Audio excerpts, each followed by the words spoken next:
Physics में गुरुत्वाकर्षण जो चैप्टर है उसमें हम पढ़ाने चल रहे हैं सार्वत्रिक गुरुत्वाकर्षण नियतांक कैपिटल जी एवं गुरुत्वीय त्वरण स्मॉल जी में संबंध। इसके बारे में बताया गया है न्यूटन के गुरुत्वाकर्षण के नियम में कि किन्हीं दो पिंड जैसे हमारे हैं m1 और m2, मान लिए दो पिंड हमारे हैं m1 और m2, इनके बीच की दूरी r है, तो इनके बीच जो बल काम करता है F is directly proportional to product of their masses.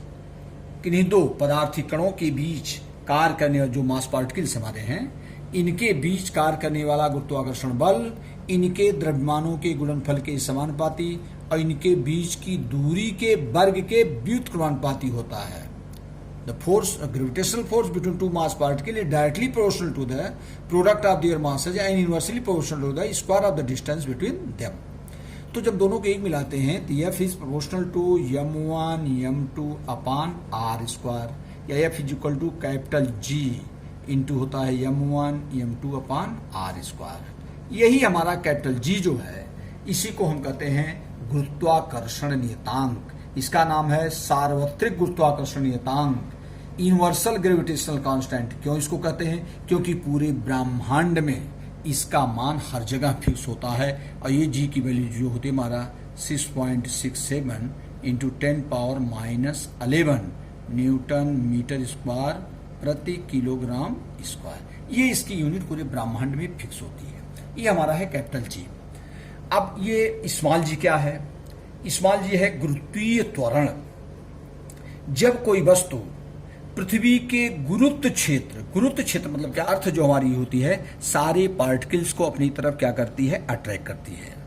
तो इसी को हम कहते हैं गुरुत्व, ग्रेविटी। और जितनी एरिया में पृथ्वी सारे पिंड को अपनी तरफ अट्रैक्ट करती है वो पृथ्वी का गुरुत्व क्षेत्र होता है, कि जितनी एरिया में सारे पिंड को अपनी तरफ वो खींच ले रही है।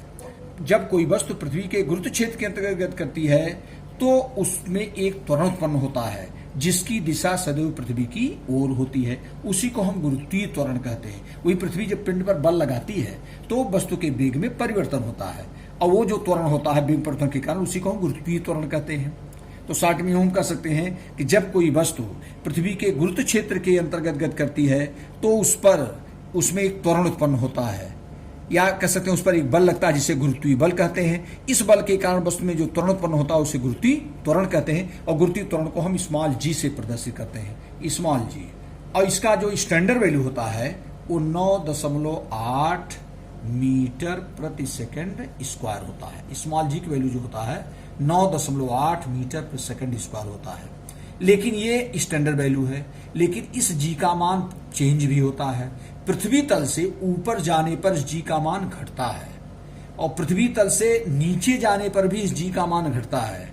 लेकिन पृथ्वी तल पर भूमध्य रेखा पर जी का मान सबसे कम तथा ध्रुवों पर सबसे अधिक होता है। इस जी की वैल्यू जो होती है वो चेंजेबल होती है, परिवर्तनशील है।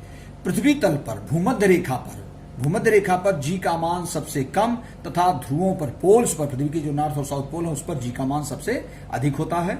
और पृथ्वी तल से अगर हम ऊपर जाएंगे तब भी जी का मान घटता है, पृथ्वी तल से नीचे जाएंगे तब भी जी का मान घटता है। लेकिन जो पृथ्वी तल पर इसकी एक स्टैंडर्ड वैल्यू मानी गई है वो आती है, वो है 9.8 मीटर पर सेकेंड स्क्वेयर। बताने चल रहे हैं, मान लिया जिसे पृथ्वी तल पर पृथ्वी का द्रव्यमान, ये जैसे हमारी पृथ्वी है, इसका जो द्रव्यमान है पृथ्वी का वो हमारा है me, और पृथ्वी की त्रिज्या कितना है? re, radius of the earth.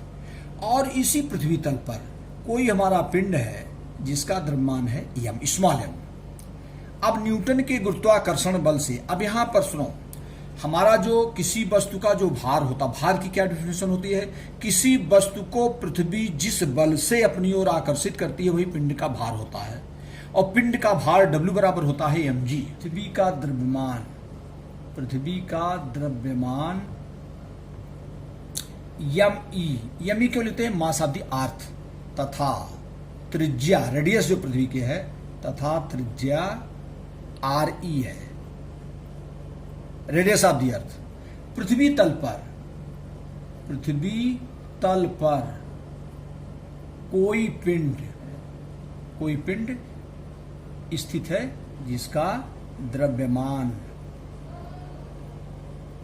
Small m है।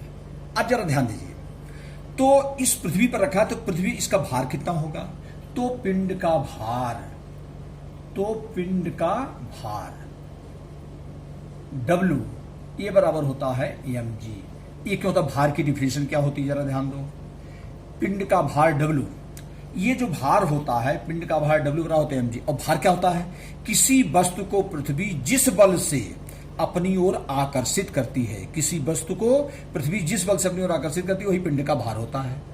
अब पिंड पर लगने वाला आकर्षण बल, पिंड पर लगने वाला गुरुत्वाकर्षण बल F, ये बराबर कितना होगा, कितना बल लग रहा है, न्यूटन के गुरुत्वाकर्षण के नियम से capital G m e m, यही कैपिटल G या बराबर कैपिटल G m1 m2 अपन r स्क्वायर। तो कैपिटल G m1 मान मास ऑफ द अर्थ हो गया, m2 mass of the particle जो हमारा इस पर है, जो पिंड है, मास ऑफ द बॉडी जो हम रखा है, r स्क्वायर जो ही पृथ्वी की रेडियस हो जाएगी, तो हो जाएगा m e m अपन r स्क्वायर, मतलब हो जाएगा re स्क्वायर। या ध्यान दो, तो अब ये जो बल होता है यही पिंड का भार होता है। अब लिखेंगे पिंड का भार बराबर हो जाएगा गुरुत्वाकर्षण बल पर लगने वाला गुरुत्वाकर्षण बल। ये डिफिनेशन यही है। भार क्या होता है, किसी वस्तु को पृथ्वी जिस बल से अपनी ओर आकर्षित करती है, तो आकर्षण बल यही गुरुत्वाकर्षण बल, यही आकर्षण बल होगा। तो ये बल जो होगा वही इस पिंड का भार होगा।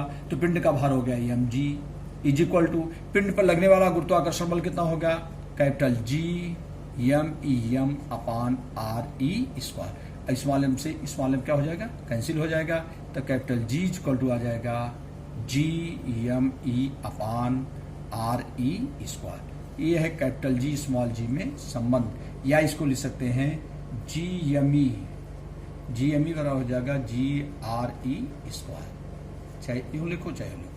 ये हमारा है कैपिटल G स्मॉल g में संबंध। एक लाइन के लिए है कि जो इस पहले गुरुत्वाकर्षण बल होगा वही पिंड का भार होगा, क्योंकि भार की डिफिनेशन होती है कि किसी वस्तु को पृथ्वी जिस बल से अपनी ओर आकर्षित करती है वही पिंड का भार होता है। तो भार बराबर हो जाएगा गुरुत्वाकर्षण बल, ये करते हैं ना, तो भार होता है mg और बराबर गुरुत्वाकर्षण बल हो जाएगा कैपिटल G m अपान r स्क्वायर, न्यूटन के गुरुत्वाकर्षण के नियम से जो मैंने बताया। दोनों बराबर स्मॉल m से स्मॉल m कट जाएगा, G बराबर G m अपान r स्क्वायर या G m बराबर हो जाए G r स्क्वायर। ये है स्मॉल g कैपिटल G का संबंध। Thank you.